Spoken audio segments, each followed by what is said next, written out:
A los 70 años, creí que ya lo había vivido todo. Había trabajado toda mi vida, construyendo desde la nada un pequeño imperio que se transformó con el tiempo en una empresa sólida, respetada, limpia. Mis días eran silenciosos, rodeados de cuadros, de mármol frío, de jardines bien cuidados que ya no caminaba como antes. La soledad no me dolía, era parte de mi rutina, como una compañera que sabe dónde sentarse para no molestar. Nunca me casé antes. No tuve hijos. Algunas amistades, muchos conocidos, pero ninguna familia. Siempre supe que no todos nacen para lo doméstico. Yo nací para liderar. Fue en uno de esos días grises y lentos cuando lo conocí. Su nombre era Andrés. Lo recuerdo claramente porque la primera vez que lo vi me pareció demasiado joven para tomarme en serio. Tenía 40 años, mirada firme, sonrisa sin esfuerzo, y una manera de hablar que parecía estudiada pero no falsa. Lo conocí en una cena organizada por un antiguo socio. Había algo en su forma de escucharme que me desarmó.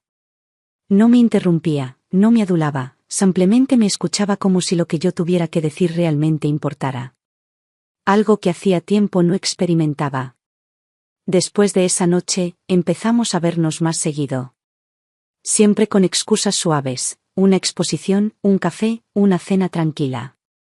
Y de pronto me encontré esperando sus llamadas, mirando el reloj con ansias, eligiendo con cuidado qué ponerme, algo que no hacía desde hacía décadas.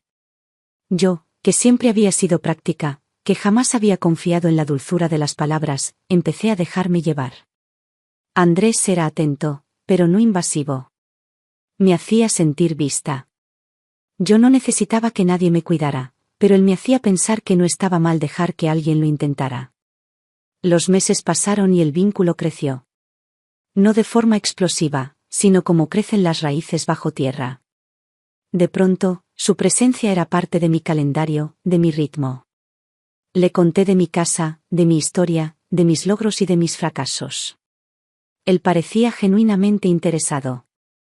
Me preguntaba detalles de mi pasado, se mostraba admirado por cómo había logrado construir tanto sola. Me decía que yo era una mujer extraordinaria. No lo decía como un cumplido barato. Lo decía con una admiración que me envolvía. Cuando me propuso casarnos, no lo hizo con anillos ni con grandes palabras.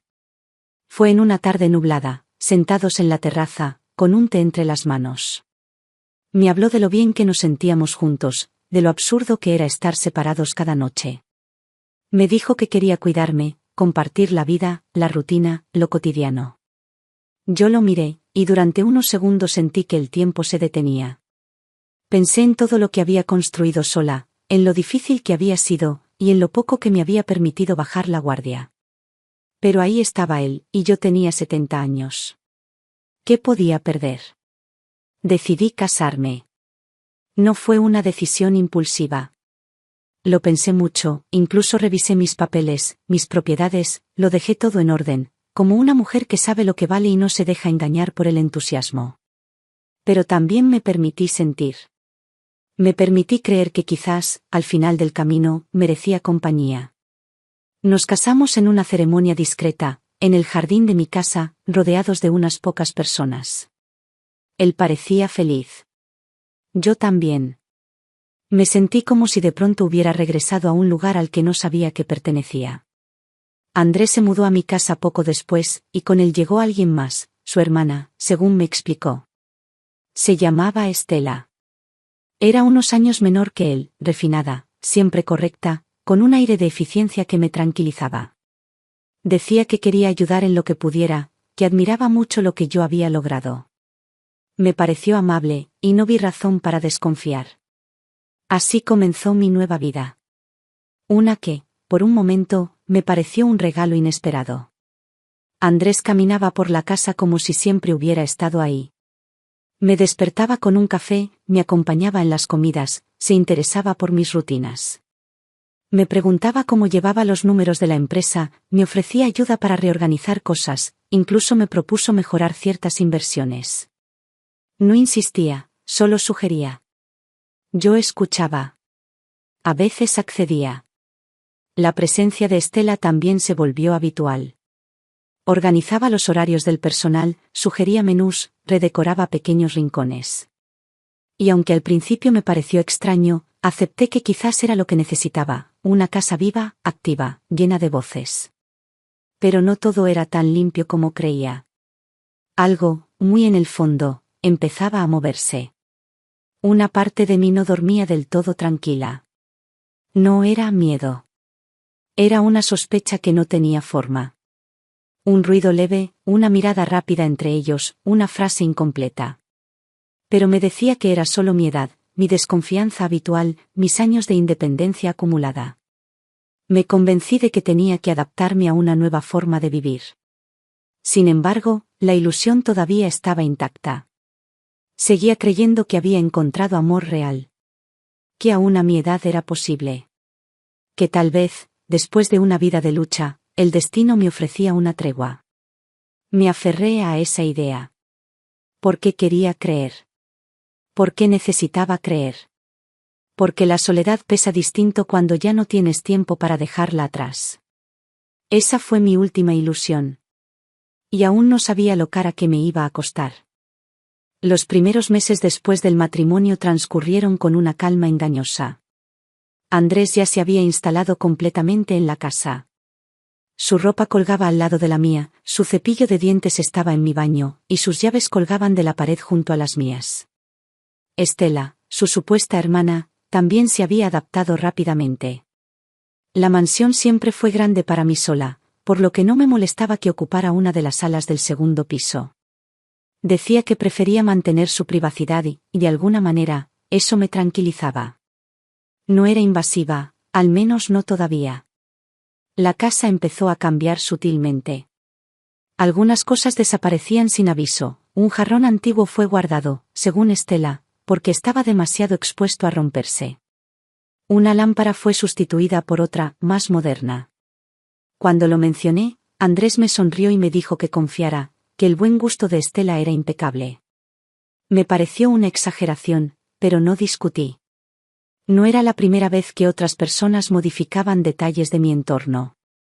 El problema era que ahora lo hacían sin consultarme. Yo, mientras tanto, me mantenía ocupada con los negocios. Aunque me había retirado, seguía presente en la toma de decisiones importantes. Andrés mostraba interés por lo que hacía. A veces se sentaba conmigo a repasar balances, sugería nuevas estrategias de inversión, mencionaba nombres de asesores que, según él, podrían mejorar mis rendimientos. Notaba que le gustaba hablar de números, pero también notaba que no entendía todo lo que decía. Lo dejaba participar, lo dejaba hablar, pero no soltaba el control. A nivel personal, todo parecía estable. Andrés me cuidaba. O al menos eso aparentaba. Siempre pendiente de mis comidas, de mis pastillas, de mis horarios de descanso. Me hacía sentir protegida, pero también me hacía sentir vigilada. No era una sensación fuerte, solo un roce, una leve incomodidad que no lograba ubicar. Lo atribuí al cambio de vida, a la convivencia.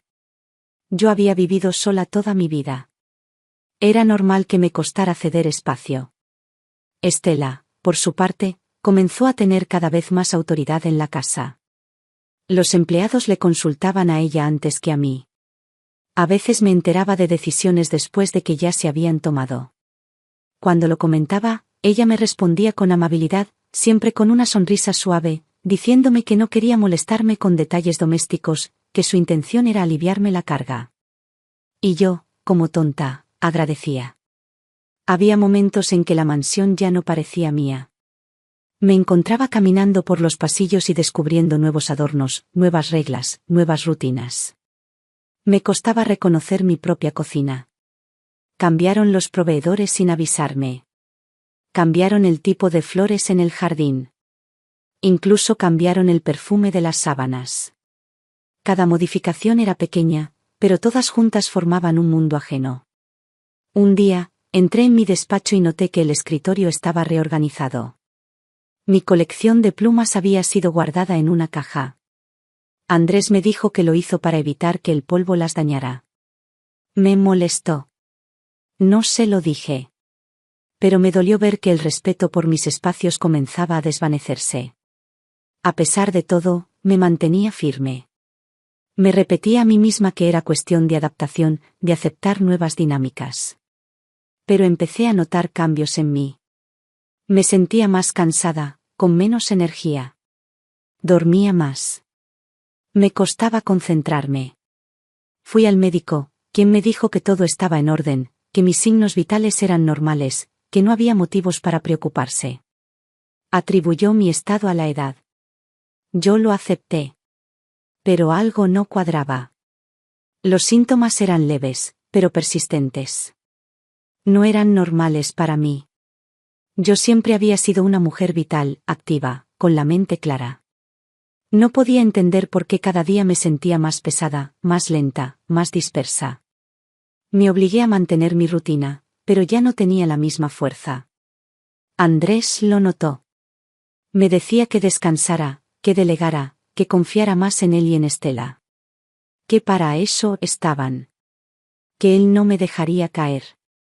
Lo decía con voz dulce, casi con ternura. Una tarde, mientras tomábamos café, me mencionó que podríamos reestructurar mi equipo de asesores financieros. Dijo que había encontrado algunos nombres interesantes, gente joven, dinámica. Le respondí que lo pensaría. Me pidió acceso a ciertas carpetas. Dijo que solo quería revisar cómo estaban distribuidos algunos activos. Me negué. Le expliqué que, aunque confiaba en él, había cosas que solo yo manejaba.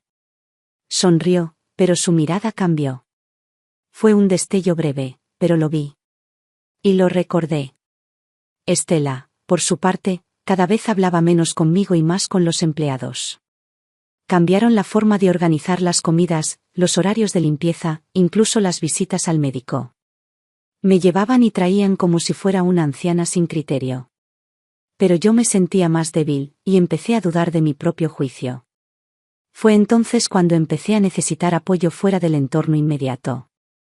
Contacté con Gabriel, uno de los asistentes de confianza de mi empresa. Le pedí que pasara por la casa con la excusa de entregarme unos papeles. Él vino, me miró con atención, y me dijo sin rodeos que no me veía bien. Me pidió que tuviera cuidado. No dijo más. Pero su gesto fue claro. Había notado algo. Esa noche no dormí bien. Me quedé sentada en mi sillón del salón principal, mirando los ventanales, escuchando cómo el silencio de la noche se llenaba de ecos que no reconocía. Andrés dormía en la habitación, Estela también. La casa estaba en calma, pero no era paz. Era algo distinto. Era una pausa tensa, como la antesala de una tormenta. Seguí despertando cada día con menos fuerzas, pero decidí no mostrarlo. Empecé a observar más, a hablar menos. A notar cada movimiento de ambos. Sus salidas, sus tiempos, sus reuniones. Todo tenía un patrón. Todo estaba calculado. Y en algún rincón de mí, algo comenzó a entender. La ilusión de una nueva vida empezaba a resquebrajarse. Pero todavía no lo sabía todo. Solo sentía el peso de algo que venía hacia mí, lento, inevitable, y profundamente oscuro. Los días seguían cayendo uno sobre otro como hojas secas. Cada vez más silenciosos, más pesados, más distantes de lo que alguna vez imaginé como vida compartida. Andrés ya no parecía el mismo. O quizá nunca lo fue. Quizá solo había dejado que su verdadero rostro asomara con el tiempo, confiado en que yo ya no podía hacer nada. Comenzaron a surgir cambios que, por sí solos, no parecían importantes, pero juntos formaban un patrón inquietante. Cosas pequeñas. Mis plantas favoritas del jardín comenzaron a desaparecer, reemplazadas por especies que no había pedido. Libros de mi biblioteca cambiaban de lugar, algunos incluso faltaban.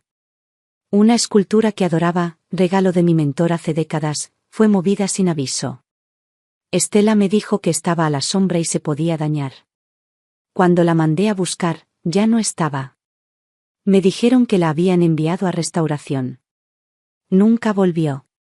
No eran errores. Eran decisiones. Tomadas por ellos, no por mí. Empecé a sentir que mi autoridad en la casa era simbólica. Mis decisiones eran suavemente ignoradas, reemplazadas por las de ellos. Y cuando preguntaba por qué las cosas habían cambiado, siempre había una excusa: por mi bienestar, por estética, por orden, por comodidad. Yo asentía, pero en silencio tomaba nota. Era como si cada día me fueran empujando un centímetro más afuera de mi propia vida. El personal de servicio, que había estado conmigo por años, comenzó a irse. A uno le ofrecieron una compensación para que se retirara temprano. A otra le dijeron que su puesto sería reubicado y luego la despidieron sin consultarme. Cuando pregunté, Estela me dijo que todo estaba en orden, que ahora había un nuevo sistema de organización más eficiente. Andrés lo respaldaba con naturalidad. Me sonreía, como si estuviera haciendo lo correcto. Como si me protegiera incluso de las decisiones que yo debía tomar. Hubo días en que me sentía extranjera en mi propio hogar. Caminaba por los pasillos reconociendo objetos, sí, pero sin poder tocarlos como antes. Algunos estaban cerrados con llave. Algunas habitaciones, clausuradas con la excusa de que estaban en reforma. La casa se volvía más pequeña para mí, más grande para ellos. Una mansión entera, y yo solo tenía libre acceso a mi cuarto, mi baño y la sala. Lo demás era territorio compartido, pero controlado.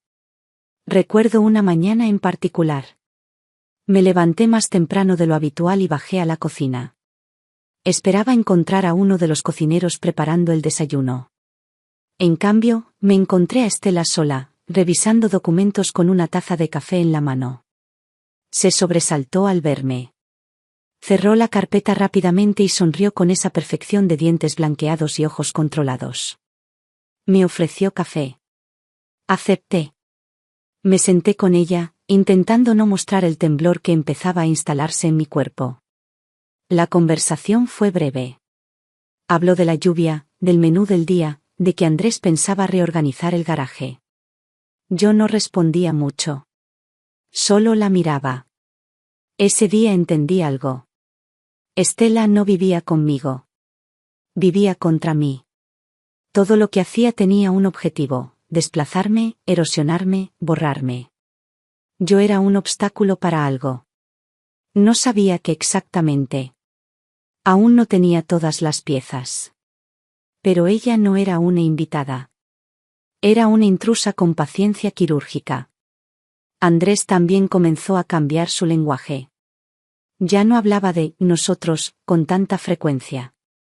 Comenzó a decir: estamos pensando, creemos que, nos pareció, refiriéndose a decisiones tomadas sin mí. Hablaba de inversiones que yo no había autorizado. De remodelaciones que no había aprobado. Y cuando lo enfrentaba, me respondía con calma, como si yo fuera una anciana confundida. Eso me dolía más que cualquier palabra. No me gritaba. Me minimizaba. A veces pasaba horas frente a la ventana, viendo el jardín que una vez diseñé hoja por hoja. Ahora era otro. Sin alma. Plantas caras, modernas, elegantes, pero frías. Como el resto de la casa. Como ellos. Gabriel, mi asistente de la empresa, seguía en contacto conmigo. Lo veía de vez en cuando, siempre con cuidado. Me traía informes, noticias de la compañía, sugerencias. Pero sobre todo, me traía una dosis de realidad. Me hablaba como siempre me habían hablado, sin condescendencia. Eso me mantenía cuerda. Fue él quien primero sugirió que tal vez debía revisar quién firmaba ciertos movimientos bancarios recientes. Yo le dije que confiaba en Andrés. Gabriel me miró, con esa mezcla de respeto y preocupación, y me dijo que confiara, sí, pero no a ciegas. Empecé a revisar. Lenta, cuidadosamente. Sin mostrarlo. Sin dejar huellas. Y ahí fue cuando las piezas empezaron a moverse. Un traspaso de una propiedad menor. Un cambio en una cuenta. Una nueva firma añadida como autorizada. Una póliza de seguros cuyo beneficiario había cambiado. Pequeños detalles, todos disfrazados de buena gestión. Ninguno lo suficientemente grave para ser escándalo, pero juntos formaban una estrategia. Mi salud no mejoraba. Seguía sintiéndome débil. Me costaba levantarme por las mañanas. Estaba más delgada. Me mareaba con facilidad. Las visitas al médico eran breves. Estela las organizaba. Andrés me llevaba. Los diagnósticos eran vagos: deficiencia de hierro, estrés, desgaste. Nada grave. Pero yo sabía que mi cuerpo me estaba hablando. Que algo más profundo, más siniestro, se estaba gestando dentro de mí. Ya no dormía profundamente. Me despertaba a mitad de la noche, en silencio, con la sensación de que alguien me observaba. Una noche, bajé a escondidas a la oficina y abrí mi computadora. Revisé las cámaras de seguridad. Descubrí que algunos días no había grabaciones. Justo aquellos en que me sentía más extraña. No entendía cómo, pero el sistema estaba manipulado. Hice una copia de todo lo que encontré. Lo guardé en un lugar que solo yo conocía. Ya no era una mujer enamorada. Era una mujer en guardia. La casa era ahora un escenario. Yo actuaba el papel de la esposa mayor, algo frágil, algo torpe, agradecida de no estar sola. Ellos seguían fingiendo ser protectores, atentos, solidarios. Pero el guión había cambiado. Yo ya no confiaba. Observaba. Registraba. Medía cada gesto, cada palabra, cada silencio. Sabía que venía algo peor. Algo más claro, más brutal. Y necesitaba estar preparada. No pasó de golpe. No fue una caída repentina, sino un deslizamiento lento, como si mi cuerpo fuera apagando luces una por una. Empecé a olvidar pequeñas cosas. Nombres, números, fechas que antes recordaba con precisión absoluta. Me mareaba al levantarme. Perdí el gusto por la comida. Sentía el estómago frágil, la cabeza pesada. Algo dentro de mí estaba cediendo, pero no sabía qué. Al principio me dije que era el paso del tiempo. Pero no era así. Lo supe en el fondo. No era la edad, era otra cosa. Algo me estaba drenando, algo me estaba apagando. Las visitas al médico continuaban, pero siempre organizadas por Estela. Yo no tenía acceso directo a los informes. Me los resumían. Me decían que todo era normal. Que quizás debía tomar suplementos. Que necesitaba más descanso. Dormía más, pero no descansaba. Y cada semana me sentía un poco menos yo. Empecé a notar patrones en mis días. Justo después de ciertas comidas, mi fatiga aumentaba. No todas. Solo algunas. Las cenas, en particular. Hubo una noche en la que el mundo me dio vueltas apenas terminé de comer. Me levanté tambaleando. Estela me tomó del brazo y me acompañó a la habitación, con dulzura. Me cubrió con la manta, me dijo que todo estaría bien. Cuando cerró la puerta, no escuché sus pasos alejarse. Se quedó allí, detrás, como esperando algo. Yo fingí dormir. Ella esperó unos minutos, luego se fue. Desde ese momento comencé a registrar mentalmente cada cosa que ingería. Anotaba ingredientes, tiempos, reacciones. Los síntomas siempre volvían después de ciertas infusiones, sopas o jugos preparados en la cocina. No era paranoia. Era método. Me observaba como se observa un laboratorio. Andrés me hablaba menos, pero seguía mostrándose atento. Me ofrecía agua, medicinas, insistía en que debía delegar más. A veces llegaba con cajas cerradas, me decía que eran documentos del banco, que él se encargaría. Le agradecía, fingía no notar nada.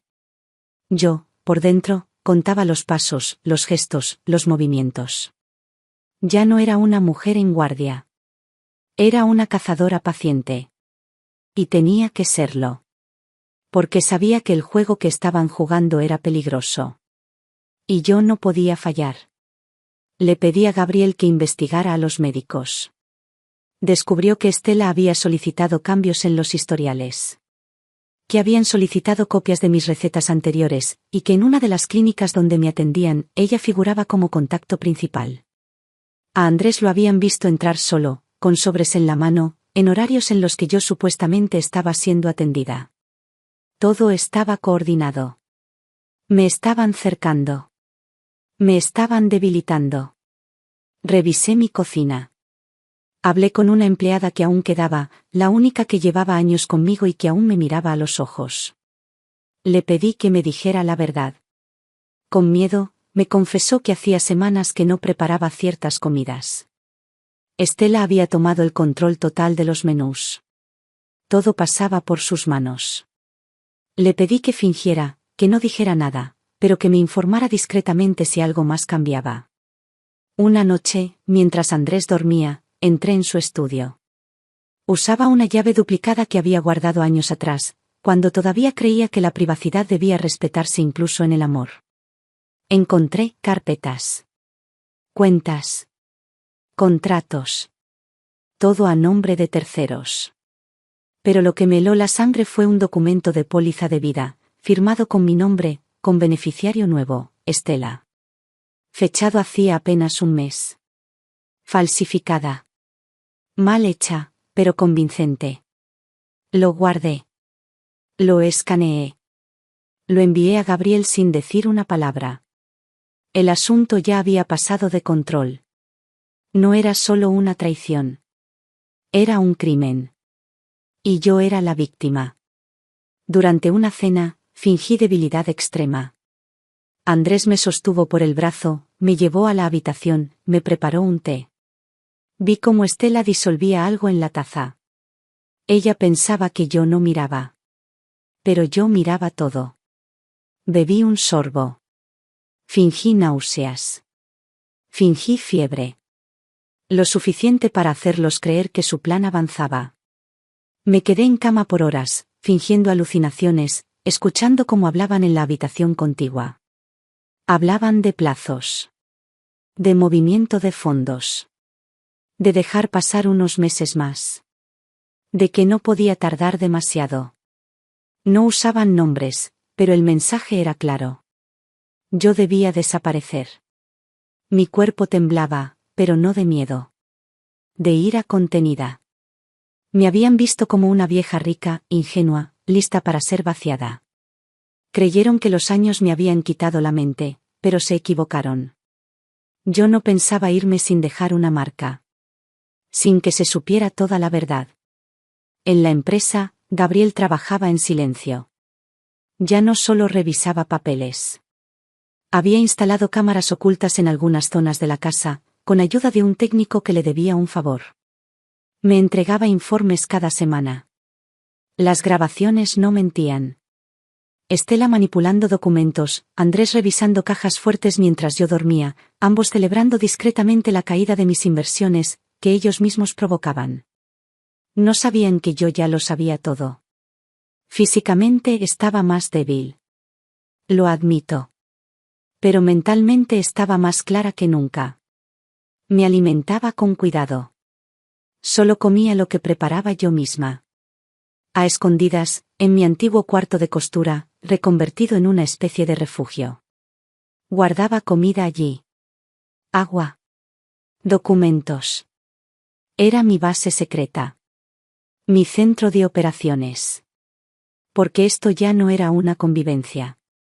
Era una guerra. Y la siguiente jugada iba a ser mía. Cada paso que daba en aquella casa se sentía como cruzar territorio enemigo. Ya no era mi hogar, era una réplica hueca donde cada objeto parecía vigilado, cada palabra podía ser usada en mi contra. Pero yo ya no era la mujer que ellos pensaban. En el silencio, me fortalecía. Y con cada nueva prueba, mi decisión se afilaba como una hoja lista para cortar. Gabriel, que se había convertido en mucho más que un asistente, era mi única conexión con la verdad exterior. Fue él quien me trajo la prueba definitiva, la que derrumbó por completo cualquier intento de justificación, de duda o de esperanza. Una tarde, con discreción, me entregó un sobre. Lo abrió frente a mí, sin decir una palabra. Solo dejó que hablara el contenido. Fotografías impresas, registros legales, copias de actas y certificados. Allí estaban Andrés y Estela, vestidos de gala, tomados de la mano frente a un altar, en un pequeño juzgado de provincia. Casados desde hacía más de 10 años. No eran hermanos. Eran esposos. Y todo lo que habían construido conmigo era una farsa meticulosamente ejecutada. Había también papeles de cuentas abiertas en el extranjero, movimientos de grandes sumas que coincidían con inversiones que Andrés me había convencido de liberar, por mi bienestar. Estaban vaciando mis recursos en paralelo. No todo, claro. Eran pacientes. Calculadores. Lo suficiente como para no levantar alarmas, pero constante. Metódico. En otra hoja, Gabriel había impreso una conversación intervenida entre Estela y un corredor de propiedades. Ofrecían discretamente terrenos que me pertenecían, usando intermediarios. Habían logrado vender 2 sin que yo lo notara. Los papeles falsificados tenían firmas que, a simple vista, eran idénticas a la mía. Pero yo no había firmado nada. También había correos electrónicos. Comunicaciones entre ellos encriptadas, que Gabriel logró rastrear. Usaban claves, palabras disfrazadas, pero su tono era inconfundible. Se burlaban de mí. Me describían como una mujer débil, inútil, superada por el tiempo. Había una frase que se me quedó grabada. Estela la escribió en un mensaje: la mansión será nuestra antes del invierno. Solo hay que seguir con el protocolo. Ya no aguanta mucho. Esa noche no dormí. No lloré. No grité. No rompí nada. Solo caminé por la casa en silencio, tocando los muros, las columnas, los marcos de las puertas. Era mía. Cada centímetro. Cada rincón había sido pensado por mí, financiado por mí, amado por mí. Y ellos habían venido como cuervos a comerse lo que quedaba de mi vida. Pensé en todos los gestos de Andrés. Las palabras dulces, las caricias calculadas, las atenciones que ahora sabía que eran veneno con disfraz. Pensé en Estela, con su rostro sereno, sus manos siempre ocupadas, sus comentarios suaves. Pensé en las noches que pasé sintiéndome vieja, insegura, temiendo que era yo la que ya no entendía nada. Todo estaba claro ahora. Gabriel me ayudó a construir un archivo completo. No lo compartimos aún con las autoridades. Tenía que estar todo listo. Cada firma, cada documento, cada vídeo. No podía darles margen para negarlo. Yo no quería solo que se fueran. Quería que pagaran. Porque no solo intentaron robarme. Intentaron borrarme. Asesinarme lentamente. Y eso no lo iba a perdonar. El plan era sencillo, pero requería precisión. Fingí recuperación. Cambié mi actitud. Les di lo que querían, una mujer resignada. Comencé a sonreír más. A fingir confusión. Les pedí que se hicieran cargo de más cosas. Dejé que pensaran que habían ganado. Estela incluso empezó a ser más condescendiente. Me hablaba como a una niña. Andrés, más seguro, comenzó a pasar más tiempo fuera, convencido de que ya no era una amenaza. Ellos seguían actuando, creyendo que el telón no había caído aún. Pero yo ya había encendido las luces del escenario. Sabía todo. Y por dentro, era fuego. En paralelo, mandé a revisar mi testamento. Actualicé cláusulas. Eliminé nombres. Incorporé nuevas condiciones. Andrés y Estela desaparecieron de cualquier documento legal. Quedaron borrados de mi vida también en papel. En su lugar, puse a Gabriel. Lo hice mi apoderado legal. Mi heredero universal. Le confié lo que nunca antes había confiado en nadie. No solo mi dinero. Mi dignidad. Mi historia. Y él la recibió con respeto, sin orgullo, sin codicia. Como debe hacerse cuando uno hereda lo que no es riqueza, sino responsabilidad. Recuperé también el acceso a algunas cuentas. Hice movimientos silenciosos. Cerré caminos. Limpié rutas. Mientras ellos celebraban su avance, yo desmantelaba la trampa desde dentro. como un castillo de naipes al que se le quita con cuidado la base, sin que el enemigo lo note. Una noche, fingí estar dormida cuando escuché a Estela hablar por teléfono en el pasillo. Tenía prisa. Decía que no quedaba mucho. Que, en cuestión de semanas, todo sería nuestro. Me hervía la sangre. Quería salir y gritarle que ya lo sabía todo. Pero me contuve. No era el momento aún. Los síntomas físicos no desaparecían del todo. Mi cuerpo aún acusaba el desgaste de meses de veneno. Pero ya comía por mi cuenta. Solo lo que yo cocinaba. Dormía con una botella de agua que no soltaba. Revisaba cada medicamento antes de tocarlo. El control había vuelto a mí. Y ellos no lo sabían. No sabía cuánto tiempo me quedaba antes de que notaran mi resistencia. El juego tenía que terminar pronto. Y cuando llegara el momento, no habría vuelta atrás. Lo que no sabían, lo que jamás sospecharon, es que la mujer que creyeron débil ya había escrito su final. Solo faltaba leerlo en voz alta. Estaba sola. Completamente sola, pero no de la forma en que alguna vez me dolió. Esta era una soledad diferente. Elegida. Elegante. Silenciosa como un cuchillo que no se muestra hasta que corta. Me había convertido en mi propia fortaleza. Nadie sabía lo que pensaba. Nadie entendía lo que planeaba. Incluso Gabriel, el único aliado verdadero, respetaba mis silencios y no presionaba. Ya no era una anciana atacada. Era una estratega encerrada en su propio castillo, esperando el momento justo para soltar la trampa. De Andrés y Estela apenas recibía miradas calculadas. Ellos creían que el proceso avanzaba sin contratiempos. Yo les dejaba creerlo. Fingía torpeza, agradecía atenciones falsas, les permitía reorganizar la casa como si estuvieran decorando su futura propiedad. Y mientras tanto, yo reconstruía la mía por dentro. Había escondido un dispositivo de grabación en una vieja caja de música de mi estudio. Grababa sus conversaciones en el pasillo mientras creían que yo dormía. Tenía archivos de ellos hablando del dinero, de las propiedades, de acelerar ciertas cosas. En una de esas grabaciones, Estela le decía a Andrés que ya era hora de que yo firmara el documento final. No decía cuál, pero yo sabía que se refería a la cesión total de mis bienes. O algo peor. Andrés contestaba que aún no era el momento. Que debía parecer que era mi idea. Que nadie podía sospechar. Se creían sutiles. Eran torpes. Pero peligrosos. Como animales heridos.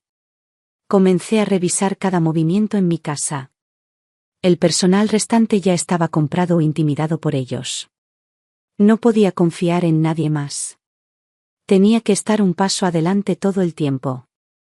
Me movía de noche, reorganizaba archivos, duplicaba llaves, fotografiaba documentos, escondía copias en lugares imposibles de encontrar. Mis bolsillos siempre tenían un pendrive, una nota escrita a mano, una copia impresa de algún comprobante. Vivía preparada. Gabriel me ayudaba desde afuera. Habíamos instalado una línea telefónica segura. Le entregué una libreta con instrucciones en caso de que algo me ocurriera. Un plan completo, abogados, cuentas, grabaciones, fotografías, instrucciones legales. Todo. Si algo me pasaba, él sabría qué hacer. Por primera vez en mi vida, confiaba ciegamente en alguien. No por debilidad, sino por convicción. Un día, Estela intentó convencerme de irme de viaje. A un spa en el sur, según ella. A descansar. A reconectarme conmigo misma. Su voz era suave. Sus manos frías. Me sonrió, incluso me trajo un folleto con fotos de aguas termales y masajes. Fingí interés. Le pedí tiempo para pensarlo. Esa misma noche, le dije a Gabriel que debíamos adelantar todo. No podía permitir que me alejaran. Sabía lo que significaba ese viaje. Sabía que tal vez no volvería. Esa fue la noche en la que realmente lo decidí, no iba a esperar más. No podía. No después de todo lo que sabía. Después de todo lo que habían hecho. No merecían piedad. No merecían silencio. Era hora de cambiar el juego. Durante días, preparé todo con meticulosidad. Organicé mis papeles. Cerré accesos bancarios. Cancelé poderes legales. Revisé cada documento. Desactivé sistemas que ellos habían instalado. Eliminé contraseñas compartidas. Reemplacé el personal clave. Algunos no entendieron el cambio. Otros lo esperaban.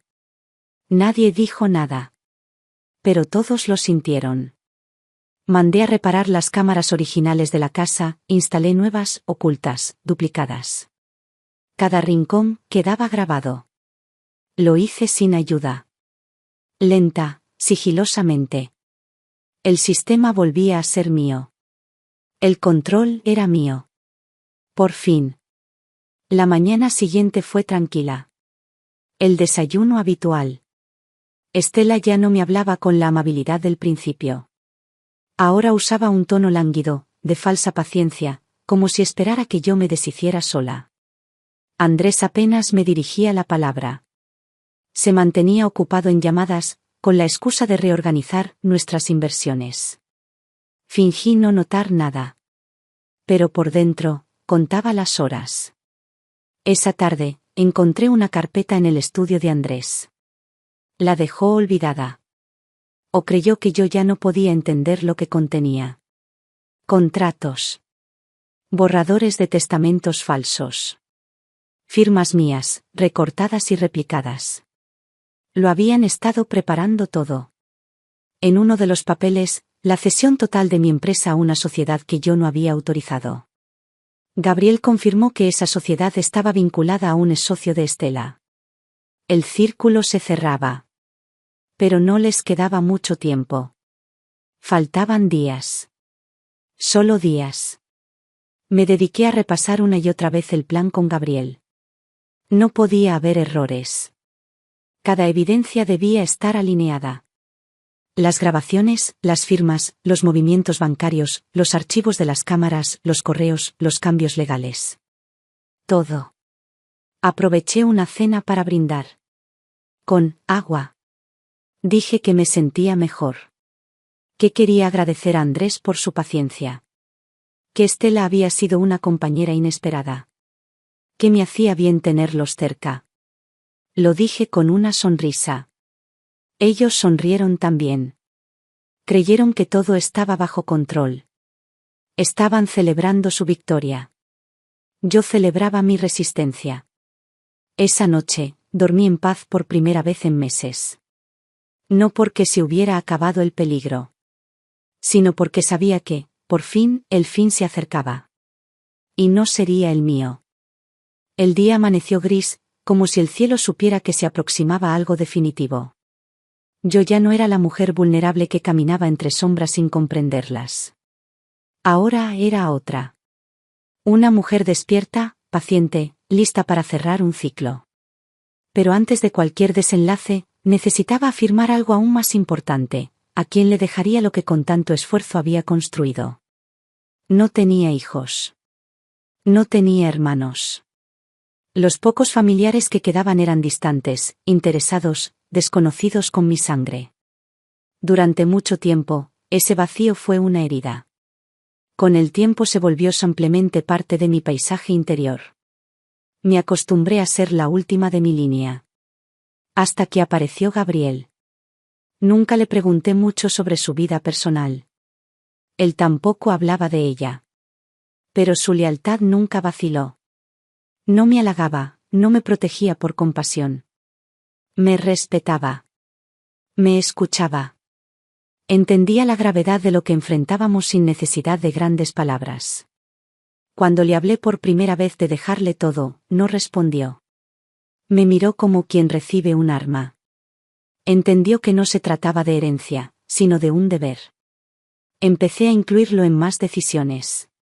Juntos repasábamos documentos, reconstruíamos registros, limpiábamos las huellas que Andrés y Estela habían dejado.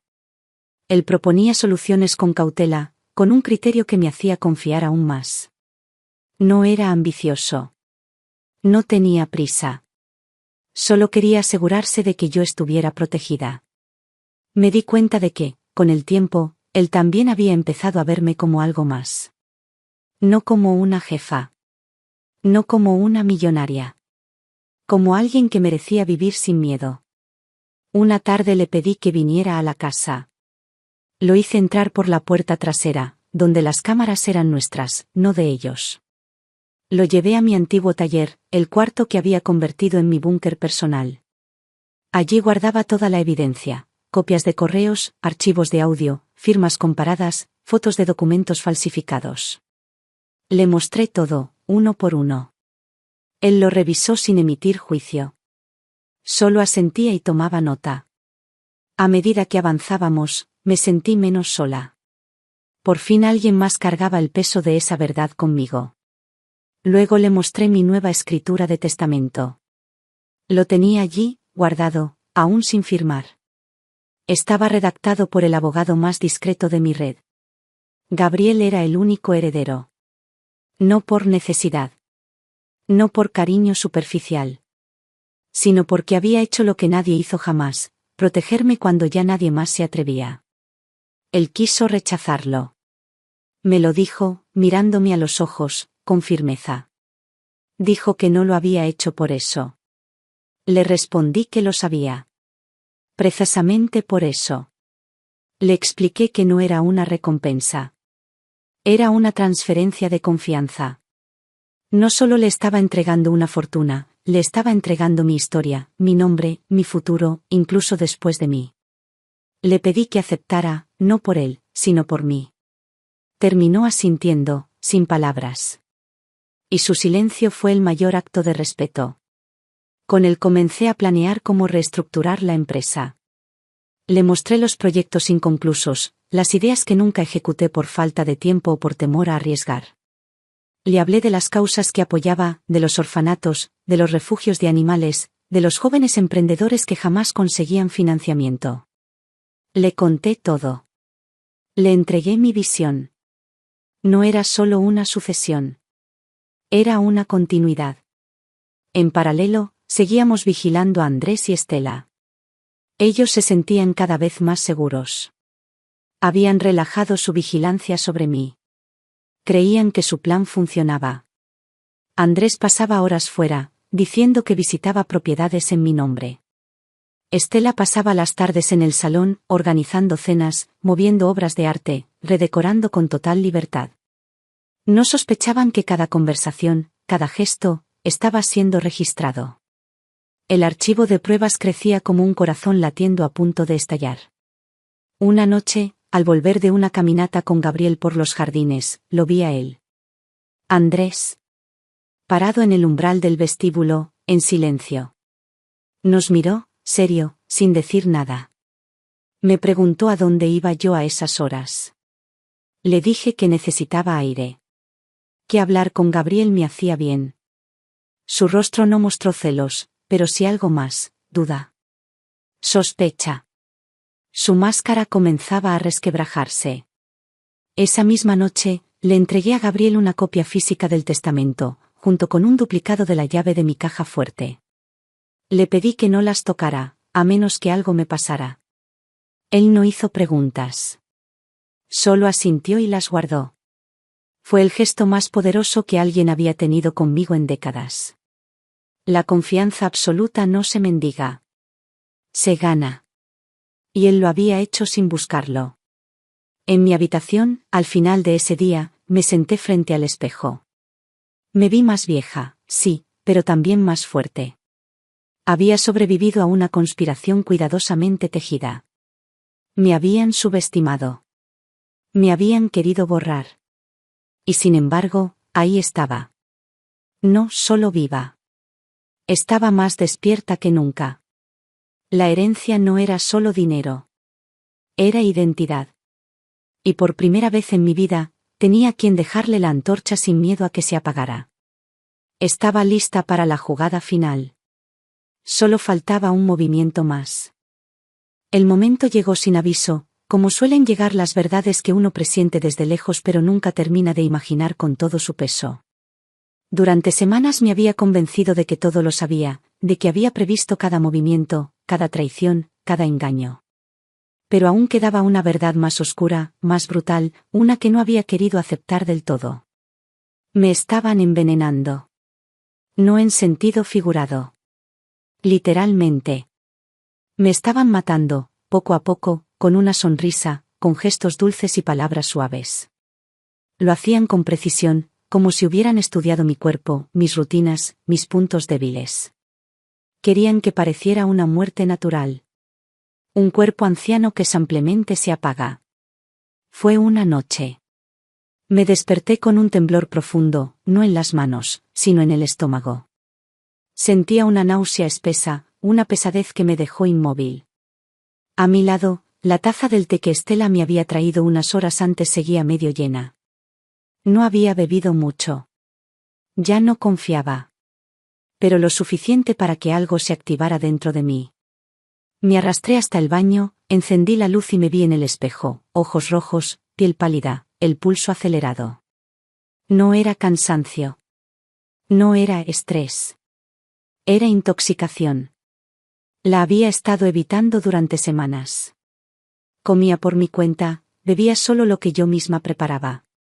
Pero esa noche bajé la guardia. Una sola taza bastó para recordarme lo cerca que había estado del final. No esperé. Llamé a Gabriel desde la línea directa. Le pedí que activara el protocolo. Era la señal que habíamos acordado. Ya no había espacio para más observación. No había tiempo para más pruebas.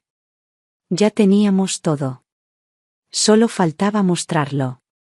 Él llegó antes del amanecer con un médico privado. Examinó mi sangre, analizó los síntomas, tomó muestras del té que aún quedaba en la taza. Confirmó lo que ya sabíamos. Trazas de veneno en dosis bajas, repetidas. El tipo de envenenamiento que no deja marcas inmediatas, que solo se revela cuando el cuerpo está demasiado dañado para resistir. Me estaban apagando con paciencia, con método. No querían un escándalo. Querían una muerte que no dejara preguntas. Querían que yo muriera como muere una anciana sola, sin testigos, sin familia. Para poder llorar en el funeral y después quedarse con todo. A la mañana siguiente, fingí estar mejor. Me vestí con cuidado. Bajé a desayunar como si nada hubiera ocurrido. Estela estaba en el salón, hojeando revistas, con su té perfecto en mano. Me saludó con amabilidad, como si no llevara meses empujándome al abismo. Andrés no estaba. Había salido temprano. Decía que tenía una reunión bancaria. Yo ya sabía a dónde iba. Gabriel lo había seguido otras veces. Estaba abriendo una cuenta a su nombre en otro país. Planeaba huir. Sabía que el final se acercaba, pero aún creía que podía escapar. Ese día, Gabriel presentó el informe completo al fiscal. Las grabaciones, los correos, los papeles falsificados, el testamento modificado, las pruebas del envenenamiento. Todo. Lo entregó en persona, con la seguridad de quien ha armado un caso irrefutable. No era solo una estafa. Era intento de asesinato, fraude agravado, usurpación de identidad, asociación ilícita. Los cargos eran múltiples, graves, contundentes. Yo me quedé en casa, esperando. Las horas pasaban lentas, con una tensión que me cortaba el aliento. Cada ruido me sobresaltaba. Cada crujido de la madera parecía el eco de una amenaza. Pero no retrocedí. Ya no podía. A la tarde, llegaron. 2 patrullas discretas, sin sirenas. 3 oficiales bien vestidos, con documentos en mano. No hicieron escándalo. Actuaron con precisión. Estela no entendía nada. Se levantó con nerviosismo. Preguntó qué ocurría. Le pidieron su identificación. Le explicaron los cargos. Intentó negar. Luego gritó. Luego suplicó. Yo la miré en silencio. No dije una palabra. Ella buscó mi mirada como quien busca ayuda. Pero no la encontró. Solo vio la verdad. Andrés llegó justo cuando la estaban subiendo al coche. Bajó del auto, confundido, y al ver los policías intentó huir. Lo detuvieron antes de que pudiera dar 2 pasos. Él también gritó. Dijo que todo era un malentendido. Que Estela era la que tenía el control. Que él no sabía nada. Nadie lo escuchó. La casa volvió a quedar en silencio. No celebré. No lloré. Me senté en el sofá del salón, donde había estado tantas veces sola mientras ellos creían que me debilitaban. Y solo entonces, por primera vez en mucho tiempo, respiré sin miedo.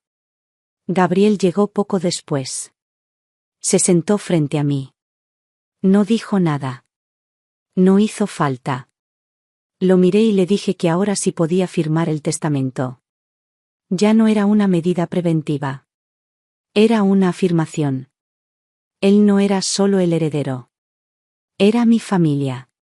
El único que eligió quedarse cuando no quedaba nada que ganar. Esa noche, antes de dormir, revisé la casa con calma. Cada pasillo, cada habitación, cada rincón. Había sido escenario de una guerra que casi me quita la vida. Pero yo seguía ahí. De pie. Entera. No sabía qué venía después. Pero por fin, el peligro había terminado. Hice la llamada a la policía a las 7 en punto de la mañana, con la voz firme y cada palabra medida como un disparo. No tartamudeé, no temblé. Di mi nombre completo, mi dirección, y solicité hablar con el comisario a cargo de delitos económicos y patrimoniales. La voz del otro lado fue cortés, aunque incrédula al principio. Les dije que no se trataba solo de fraude, sino de intento de asesinato. Que tenía pruebas. Que los autores seguían viviendo bajo mi techo. Y que el tiempo era esencial. Me escucharon. No fue inmediato, pero tampoco tardaron. Sabían quién era yo. El apellido aún abría puertas, aunque yo llevaba años sin usarlo como escudo. Me pidieron enviar un adelanto digital de los documentos. Gabriel lo tenía todo preparado. En menos de una hora, las autoridades ya estaban revisando las carpetas con grabaciones, firmas, resultados médicos, registros de cuentas. Había más que suficiente para iniciar una investigación formal. Pero yo no quería que fuera una investigación lenta. Yo quería una acción. Una presencia clara. Una detención en vivo, en mi casa, en mi terreno. No por venganza. Por justicia. Andrés y Estela estaban en la cocina cuando llegaron los oficiales. Entraron sin gritar, sin alardes. Traían órdenes firmadas, selladas. Fue un operativo limpio. Yo observaba desde la escalera, con una mano apoyada en la baranda, el cuerpo erguido, la mirada fija. No dije nada cuando le colocaron las esposas a Estela. No la interrumpí cuando comenzó a gritar que todo era una confusión, que alguien nos quería separar, que me estaban manipulando. Andrés intentó acercarse, pero los agentes lo sujetaron antes de que pudiera dar un paso hacia mí. Me miró con odio. Ya no había máscaras. Solo frustración. Solo derrota. Les informaron los cargos. Intento de homicidio, fraude agravado, falsificación de documentos, uso indebido de identidad, administración fraudulenta. Les leyeron los derechos. No entendieron de inmediato. Tardaron varios minutos en procesar que todo se había terminado. Que el juego, su obra, su farsa de años, había sido derrumbada desde dentro por una mujer que creyeron débil. Los autos partieron y dejaron una estela de silencio. No sentí alivio inmediato. Sentí peso. Sentí tiempo. Todo el tiempo perdido. Todo lo que intentaron borrar. No había victoria. Solo una necesidad profunda de reconstrucción. Gabriel se acercó y me preguntó si estaba bien. Le dije que no. Pero que iba a estarlo. Las noticias salieron poco después. De forma controlada, sin sensacionalismo. Yo tenía buenos contactos en la prensa. Me aseguré de que se hablara con respeto. No quería titulares grotescos. Solo la verdad: una mujer mayor, empresaria, había sido víctima de un intento de asesinato por parte de su joven esposo y su cómplice, que fingía ser su cuñada. Habían planeado robarle su fortuna y habían llevado a cabo un plan lento de envenenamiento que fue descubierto a tiempo. Se hablaba también de cómo la víctima había reunido todas las pruebas y contactado a las autoridades. Me llamaban la mujer que venció a su muerte anunciada. Cerré el periódico. No necesitaba aplausos. Días después, los fiscales me visitaron. Querían ampliar la declaración, profundizar en ciertos puntos. Les conté todo con precisión quirúrgica. Les di los nombres de cada persona que se alió con ellos. Cada cuenta, cada movimiento, cada detalle. No dejé lagunas. No ofrecí perdón. Solo hechos. Durante el juicio preliminar, se revelaron cosas que ni siquiera yo sabía. Estela había intentado negociar una herencia falsa en mi nombre con un banco extranjero. Andrés había vendido, en secreto, obras de arte que habían pertenecido a mi madre. Habían planificado incluso falsificar mi muerte mediante una caída, accidental, por las escaleras. Lo tenían todo planificado. Todo fríamente armado. Solo les falló una cosa: creyeron que ya me había rendido. La sentencia fue clara. 10 años para ambos, sin posibilidad de reducción. El juez habló de premeditación, de abuso de confianza, de violencia económica y emocional. Yo no asistí al veredicto. No quise verlos una vez más. Gabriel me llamó para confirmarme la noticia. Me la dijo sin euforia. Solo con respeto. Le agradecí. Luego colgué. Esa misma tarde, recorrí la casa con otra energía. Ya no había amenazas ocultas. Ya no había conversaciones susurradas detrás de puertas cerradas. Ya no había veneno en las tazas. La mansión volvió a ser mía. La luz volvió a entrar por los ventanales sin obstáculos. El aire ya no estaba cargado de mentiras. Decidí reformarla, no solo por dentro, también por fuera. Cambié los muebles, doné los que me recordaban a esa etapa, derribé una pared que Estela había mandado a construir para dividir mejor los espacios. Quería recuperar cada rincón. Pero también quería marcar el inicio de algo nuevo. Ya no se trataba de restaurar lo perdido. Se trataba de comenzar desde otra fuerza. Mi testamento fue firmado, sellado, registrado. Gabriel ya no era un asistente. Era mi heredero. Mi guardián. Le entregué la empresa, la casa, los planes de expansión, los proyectos humanitarios. No porque lo necesitara, sino porque lo merecía. Porque fue el único que no huyó cuando las sombras se hicieron largas. Ahora, al caminar por el jardín, no siento miedo. Siento presencia. Cada flor es una afirmación. Cada paso es una victoria silenciosa. No celebré cuando se los llevaron. Pero sí levanté una copa esa noche, sola, en mi habitación, mirando la luna desde el ventanal. Brindé por mí. Porque seguía viva. Porque había elegido vivir. Después de todo lo ocurrido, no tenía interés en seguir siendo una figura pública. Me alejé de los actos de beneficencia formales, rechacé invitaciones a entrevistas, premios, homenajes. No necesitaba reconocimiento. Lo que buscaba era reconstrucción. Lo que necesitaba era coherencia. Y la única manera de lograrlo era dejando claro quién llevaría la antorcha después de mí. No con discursos. No con fotos. Con hechos. Con acciones silenciosas pero firmes. Gabriel fue asumiendo responsabilidades a su ritmo. Nunca pidió nada, pero lo tomó todo con el mismo respeto con el que se cuida una reliquia. Le entregué el control administrativo de la empresa en fases.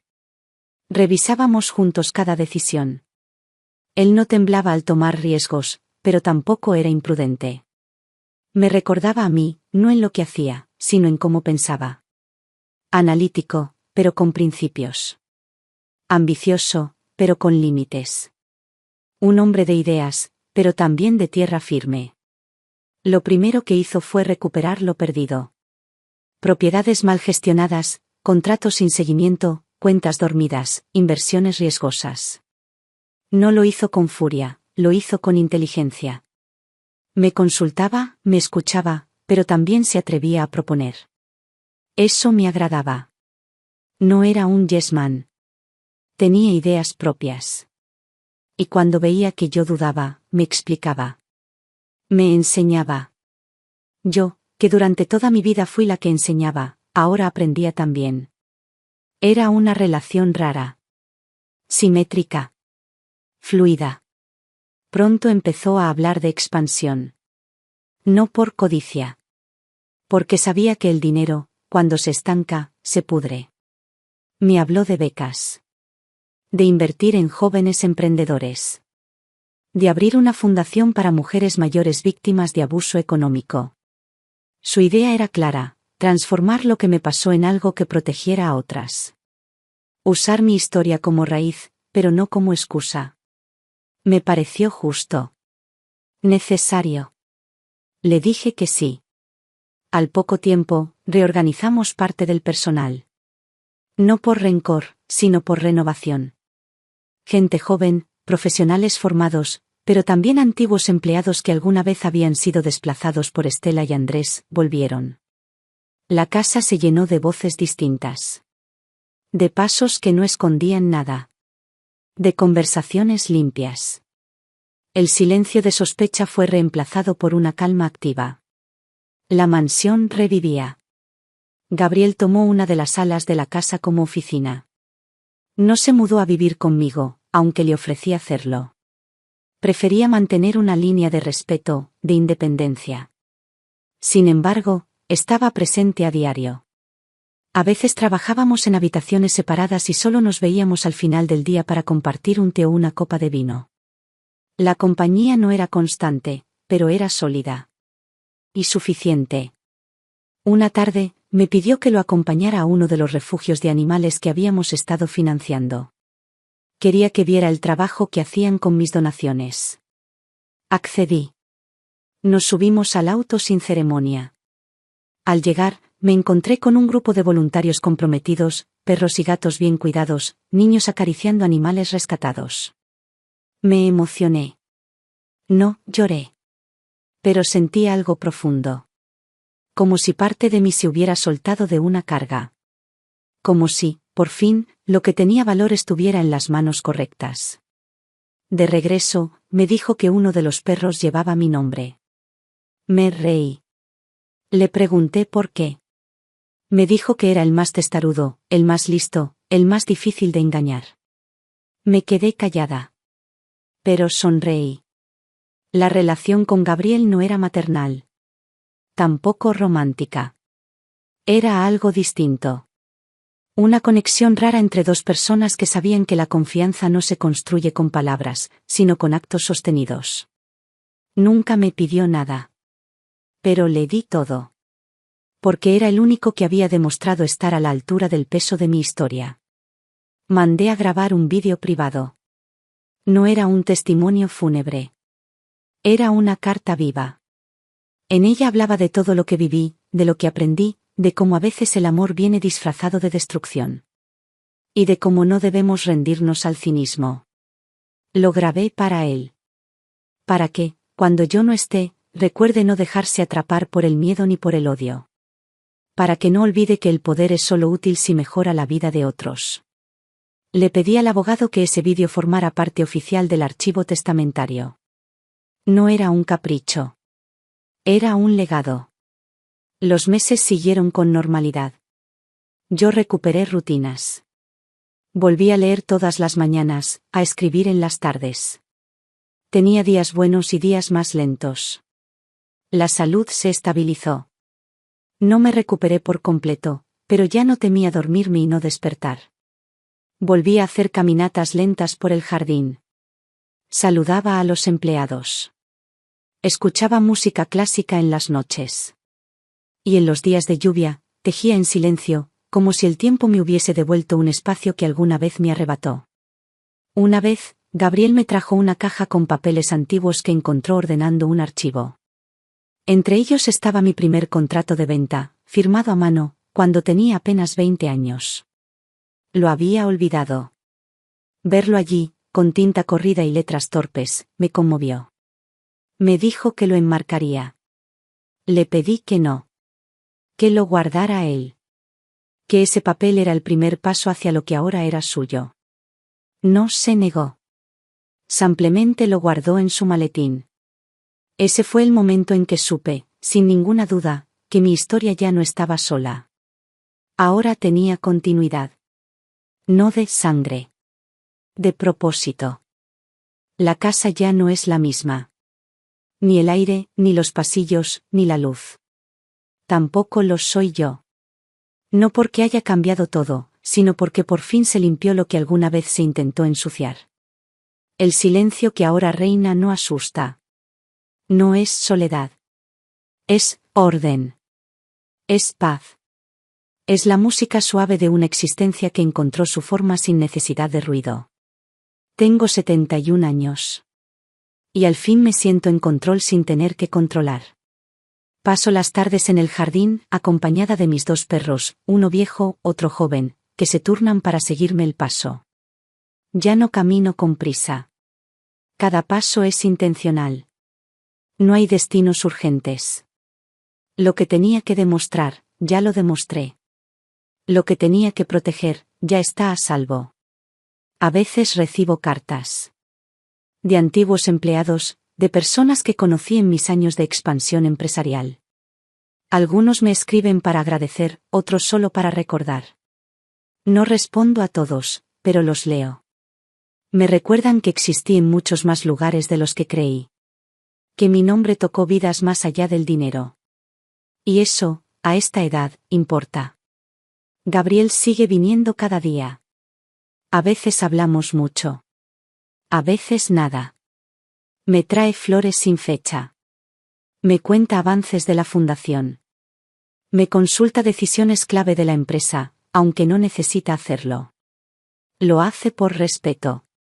Por vínculo. Por ese hilo invisible que se creó entre nosotros, tan fuerte como cualquier lazo de sangre. Él es mi heredero, sí. Pero más que eso, es mi testigo. El único que vio de cerca lo que me hicieron. Y el único que eligió quedarse a mi lado sin pedir nada. No he vuelto a saber de Estela ni de Andrés. Sé que están en prisión. Que sus apelaciones han sido rechazadas. Que sus nombres ya no se susurran en círculos de negocios. Fueron borrados del mapa, como tantas personas que intentan trepar usando la piel de otros. No los odio.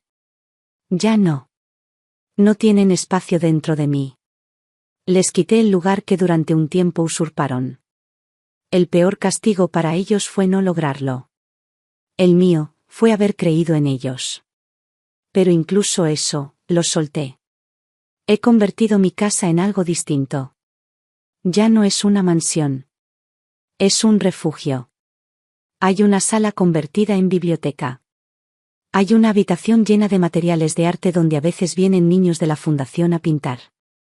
Hay días en que todo parece como al principio, cuando construía sin miedo. Pero ahora no lo hago por crecimiento. Lo hago por sentido. Hay una palabra que me acompaña últimamente, legado. No como algo que se deja al morir, sino como algo que se construye mientras se vive. Yo ya no acumulo.